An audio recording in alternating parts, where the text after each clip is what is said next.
지금 이 시각 여러분들이 주목하는 뉴스 만나보겠습니다. 북상 중인 제6호 태풍 카눈이 목요일 오전 남해안에 상륙해 내륙을 관통할 전망입니다. 이 태풍의 영향으로 500mm의 물벼락과 초속 40m에 달하는 강풍이 예보되는데요. 이번 태풍 이례적인 경로도 보이고 있습니다. 이동하다 멈추는가 하면 유턴을 하는 등 경로 변동성이 여전히 큰 상황인데요. 태풍 피해 없도록 사전에 철저히 대비하셔야겠습니다. 김동혁 기상과학 전문기자입니다. 북상 중인 제6호 태풍 카눈입니다. 강풍 반경 350km로 우리나라를 모두 뒤덮을 정도의 크기입니다. 일본 오키나와 해상에서 수요일째 정체하던 태풍은 앞으로 우리나라를 향해 본격 북진합니다.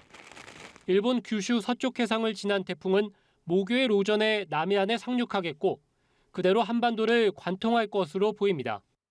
수요일에 제주와 남해안, 호남과 경남 등에 태풍특보가 내려지겠고 목요일 새벽에 충청과 강원 남부, 오전에는 수도권도 직접 영향권에 들 전망입니다. 수요일 새벽 영남에서 비가 시작돼 오후부터는 전국 대부분 지역으로 확대되겠고 최대 500mm의 물벼락이 떨어지겠습니다. 강원 영동을 중심으로 해서는 200에서 400mm, 많은 곳은 500mm 이상의 매우 많은 비가 내릴 것으로 예상을 하고 있습니다. 경상권에도 100에서 200mm, 많은 곳은 300mm 이상의 매우 많은 비가 예상됩니다. 또 영남 해안에서 초속 40m 안팎, 영동과 영남 내륙, 제주에서도 초속 25에서 35m에 달하는 기록적인 강풍이 몰아치겠습니다. 태풍이 우리나라의 뜨거운 수증기를 밀어넣고 있어 주 초반까지는 35도 안팎의 폭염이 계속됩니다. 기상청은 주 중반 태풍의 영향으로 폭염이 일시적으로 해소되겠지만 이후 더위 전망은 변동성이 크다고 설명했습니다. 연합뉴스TV 김동혁입니다. 최근 코로나19 확진자가 6만 명대로 치솟는 등 재유행 우려가 커지자 정부가 방역 완화 계획 발표를 연기했습니다.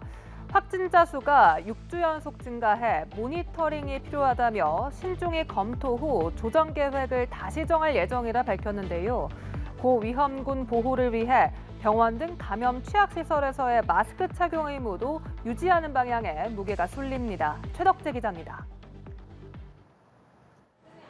지난달 말 5만 명대로 급증한 코로나19 신규 확진자. 지난 2일에는 6만 4,155명으로 6만 명 선을 넘어섰습니다. 확진자가 6만 명을 넘은 날이 나온 건 지난 1월 10일 이후 약 7개월 만입니다. 이후 다소 감소세를 보였지만 방역당국은 확진자가 일평균 7만 6천 명까지 나올 수 있다고 보고 있습니다. 특히 고령층 등 고위험군의 확진이 늘고 있다는 점이 문제입니다. 7월 23일부터 30일까지 60세 이상 확진자 비중은 직전주 26.7%에서 29.8%로 늘어 30% 선에 가까워졌습니다. 같은 기간 일평균 재원 위중증 환자는 174명, 사망자는 13명으로 전주 150명, 8명보다 늘었습니다. 그러자 방역당국은 코로나19 감염병 등급을 2급에서 독감과 같은 4급으로 낮춰 관리하는 방안의 발표를 연기하기로 했습니다. 질병청 관계자는 확진자 수가 6주 연속 증가해 모니터링이 필요하다며 전문가 자문을 거쳐 조정 계획을 다시 정할 예정이라고 설명했습니다.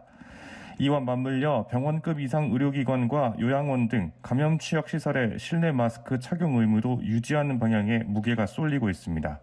이제 고위험군에 좀 초점을 맞춰야 된다라는 판단을 가지고 있고 현재 의무가 된 시설은 반드시 이제 마스크를 착용하라는 게 현재는 저희 청 의견입니다. 전문가 자문을 거쳐서 좀 신중하게.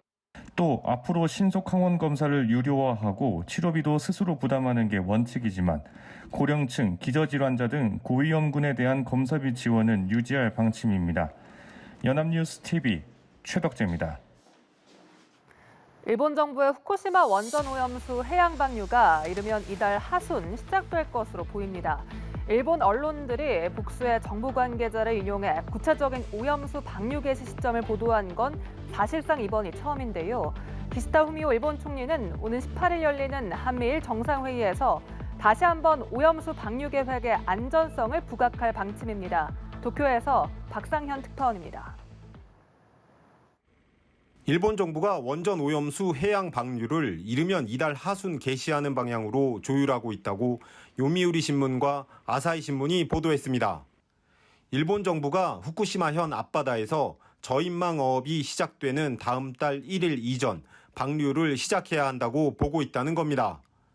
일본 언론들이 복수의 정부 관계자를 인용해 구체적인 오염수 방류 개시 시점을 보도한 건 사실상 이번이 처음입니다. 교도통신은 일본 정부가 검토 중인 방류 시점을 8월 말에서 9월 전반으로 보도했습니다. 알프스処理水の海洋放出の時期は本年春から夏頃と見込むとお示しをしており、これに変更はありません。具体的な放出時期は安全性の確保や風評対策の取り組みの状況を政府全体で 정확한 방류 시기는 기시다 총리가 미국 캠프 데이비드에서 열리는 한미일 정상회의 참석을 마친 뒤 소집되는 관계 강요회의에서 최종 결정될 것으로 보입니다. 기시다 총리는 이번 한미일 정상회의를 계기로 윤석열 대통령, 조 바이든 미국 대통령과 각각 개별 회담을 열고 오염수 방류 계획의 안전성을 거듭 설명할 예정입니다. 일본 언론은 기시다 정부가 한미일 정상회의 이후에 방류 시점을 결정하기로 한 배경과 관련 중국을 향해 한미일이 보조를 맞추고 있음을 보여주려는 의도뿐 아니라 한국 정부에 대한 배려도 깔렸다고 분석했습니다. 아사히 신문은 일본은 한미일 정상회의 전 방류 시점을 결정하면 회의에서 방류에 대한 윤석열 대통령의 대응이 초점이 되고 내년 총선을 앞둔 현 정권에 마이너스가 될 수 있다고 판단하고 있다고 전했습니다. 도쿄에서 연합뉴스 박상윤입니다. 미국 대표 빅테크 기업의 두 수장 일론 머스크와 마크 저커버그의 세기의 대결이 임박한 것으로 보입니다. 머스크는 두 사람 간 결투를 자신이 이끄는 소셜미디어 X에서 생중계할 것이라고 밝혔는데요. 188cm의 거구인 머스크와 주짓수 우승 경력을 가지고 있는 저커버그, 이 억만장자들의 결투가 기대됩니다. 이 소식 방주희 PD가 전해드립니다. 일론 머스크 테슬라 CEO가 현지 시간 6일 X, 옛 트위터에 올린 글입니다. 저크 대 머스크의 싸움이 X에서 생중계될 것이라면서 모든 수익은 참전 용사를 위한 자선단체에 가게 될 것이라고 적었습니다. X의 대항마 격인 스레드를 이끄는 메타의 수장, 마크 저커버그 CEO와의 결투가 머지 않았음을 시사하는 것으로 해석됩니다.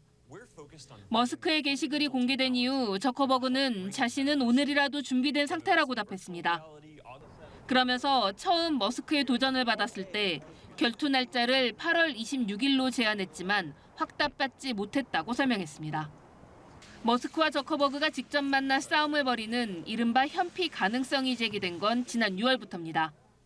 머스크가 메타의 스레드 출시를 앞두고 비꼬는 글을 올린 데 대해 트위터의 한 사용자는 저커버그가 브라질 무술인 주짓수를 배웠다며 조심하라고 언급했고, 이에 머스크가 철창 싸움을 할 준비가 되어 있다고 응수한 겁니다.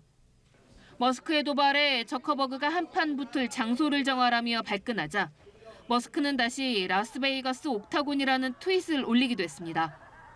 옥타곤은 세계 최대 종합격투기 무대인 UFC에서 사용하는 철망을 두른 팔각형 링을 뜻합니다.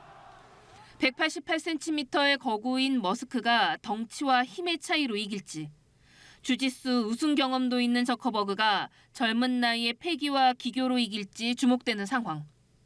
실제 두 사람이 대결하게 될 경우 10억 달러, 약 1조 3천억 원에 달하는 흥행 수입을 올려 격투기 역사상 최대 흥행이 될 것이라는 전망도 나옵니다. 연합뉴스TV 방주입니다. 세계 최강으로 불리는 우리나라 양궁 대표팀이 세계선수권대회에서 부진한 성적표를 받아들었습니다. 특히 여자 양궁은 개인과 단체 모두 메달을 획득하지 못했는데요. 한국 여자 대표팀이 세계선수권 개인전과 단체전에서 노메달을 기록한 건 44년 만에 처음입니다. 이승국 기자입니다. 진천 선수촌의 가상의 베를린 세계선수권대회 세트까지 마련해두고 훈련에 매진했던 양궁 대표팀. 결과는 참혹했습니다. 이번 대회에서 우리나라 리커브 대표팀은 김우진과 임시현이 나선 혼성전과 남자 단체전에서 금메달을 땄습니다. 가까스로 체면 치레는 한 셈이지만 자타공인 세계 최강으로 꼽히는 한국 양궁 대표팀 성적표로는 초라합니다. 특히 개인전과 단체전에서 모두 단 한 개의 메달도 수확하지 못한 여자 대표팀의 성적을 놓고는 충격적이라는 반응도 나옵니다. 여자 단체전은 16강에서 한국인 박영걸 감독이 이끄는 인도네시아에 졌고 개인전에서도 안산과 임시현, 강채영이 나란히 8강 문턱을 넘지 못했습니다. 한국 여자 대표팀이 세계선수권 개인전과 단체전에서 노메달을 기록한 건 첫 출전한 1979년 이후 44년 만에 처음입니다. 남자 대표팀 역시 개인전에 출전한 이우석과 김우진, 김재덕이 각각 32강전과 16강전, 8강전에서 줄줄이 탈락하면서 메달을 따내지 못했습니다.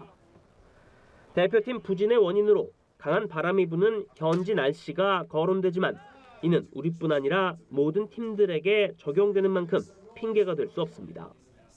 보다 근본적인 이유로는 각 나라의 기량이 전반적으로 상향 평준화됐다는 점이 꼽힙니다. 양궁의 세계화로 한국의 국제대회 우승이 더 이상 당연한 일이 아닌 것이 된 겁니다. 양궁 대표팀은 프랑스 파리로 이동해 내년 파리올림픽 테스트 무대 성격을 갖는 월드컵 4차 대회에 출전합니다. 연합뉴스TV 이성국입니다.